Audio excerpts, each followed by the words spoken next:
সবাইকে আসসালামু আলাইকুম। ইফতার রেসিপিতে আজ বানিয়ে দেখাবো বুন্দিয়া। ঝরঝরে কিন্তু রসের টইটুম্বুর এই বুন্দিয়াগুলো খেতে অনেক বেশি মজা। বানাতে মাত্র ২ টি উপকরণ লাগে। এই রেসিপি শুরু থেকে শেষ পর্যন্ত ফলো করলে যে কেউ পারফেক্ট বুন্দিয়া ঘরেই বানিয়ে নিতে পারবেন। কথা না বাড়িয়ে চলুন জেনে নিই বুন্দিয়া বানানোর প্রস্তুত প্রণালী। বুন্দি বা বুন্দিয়া বানানোর জন্য আমাদের লাগবে বেসন। আজকে বুন্দিয়া বানানোর জন্য আমি ২ কাপ বেসন ব্যবহার করব। বেসনটা অবশ্যই চেলে ব্যবহার করবেন। বেসনটা চেলে ব্যবহার করলে বেটারে কোনো ধরনের লাম্পস থাকবে না। স্মুথ একটা বেটার পাওয়া যাবে। খুব ভালো করে চেলে নিয়েছি। নিয়ে নিয়েছি নরমাল তাপমাত্রার পানি। ১ম এ আমি ১ কাপ পানি দিয়ে দিয়েছি। আর কতটুকু পানি লাগে আমি আপনাদের বলে দিব। একবারই সম্পূর্ণ পানি মেলাতে যাবে না, তাহলে বেশি হয়ে যেতে পারে। আমি আরও ১ কাপ পানি নিয়েছি। এই পানিটা আমি অল্প, অল্প করে দিব আর একটা বেটার বানিয়ে নিব। আবার আমি অল্প একটু পানি দিয়ে দিব, অল্প, অল্প করে পানি দিব আর বেটার বানিয়ে নিব।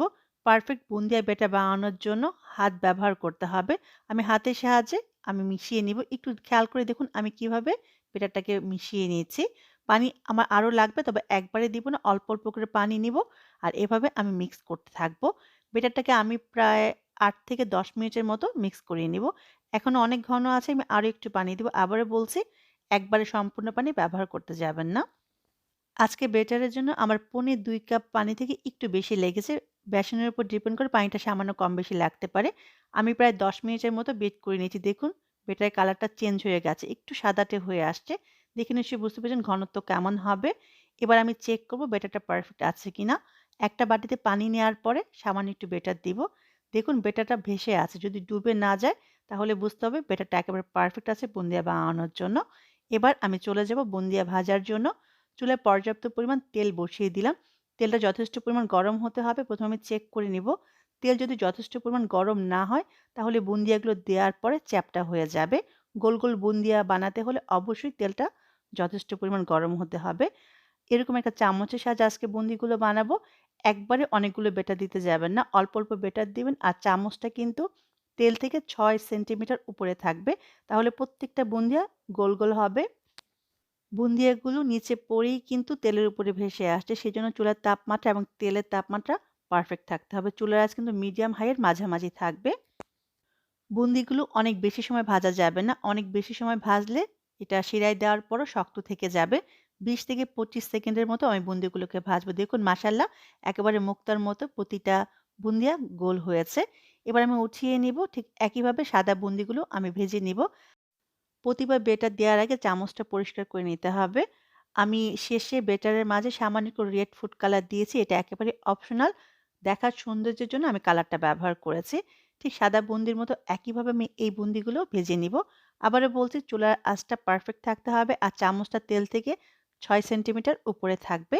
ঠিক একইভাবে আমি কিছু লাল বুন্দিও ভেজে নিব।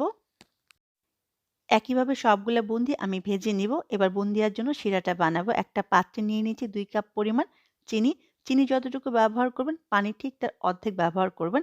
আজকে আমি ঝরঝরে রসের টইটুম্বুর বুন্দি বানাবো, সেজন্য আমি এখানে ২ কাপ চিনি ব্যবহার করেছি। আপনি যদি শিরা বেশি পছন্দ করেন, সেক্ষেত্রে ৩ কাপ চিনি ব্যবহার করবেন আর ১.৫ কাপ পানি ব্যবহার করবেন। এবার অপেক্ষা করব চিনিটা গলে যাওয়া পর্যন্ত। দিয়ে দিচ্ছি ১ চা চামচ পরিমাণ লেবুর রস। এই লেবুর রসটা দেওয়ার জন্য চিনিটা জমাট বেঁধে যাবে না। শিরাটা জাল করে ঘন করা যাবে না। ফুটে উঠলে এর মাঝে ভেজে রাখা বুন্দিগুলো দিয়ে দিব। এই পর্যায়ে চুলার আঁচটা মাঝারি থাকবে। বুন্দিগুলো দেওয়ার পরে খুব ভালো করে আমি নেড়ে মিশিয়ে নিব। এই পর্যায়ে দিয়ে দিব ২ টেবিল চামচ পরিমাণ ঘি। আপনার কাছে যদি ঘিয়ের ফ্লেভারটা ভালো না লাগে, সেক্ষেত্রে এলাচের গুঁড়া অথবা কেওড়া জল ব্যবহার করতে পারবেন। আমার কাছে ঘিয়ের ফ্লেভারটা ভালো লাগে, সেজন্য আমি এখানে ২ টেবিল চামচ পরিমাণ ঘি ব্যবহার করলাম। আবারও সবগুলো উপকরণ একত্রে খুব ভালো করে নেড়ে মিশিয়ে নিব। তারপর চুলার আঁচটা মিডিয়াম লো এর মাঝামাঝি করে আমি ঢেকে দিব ২ থেকে ৩ মিনিটের জন্য। ফিরে এলাম ৩ মিনিট পরে।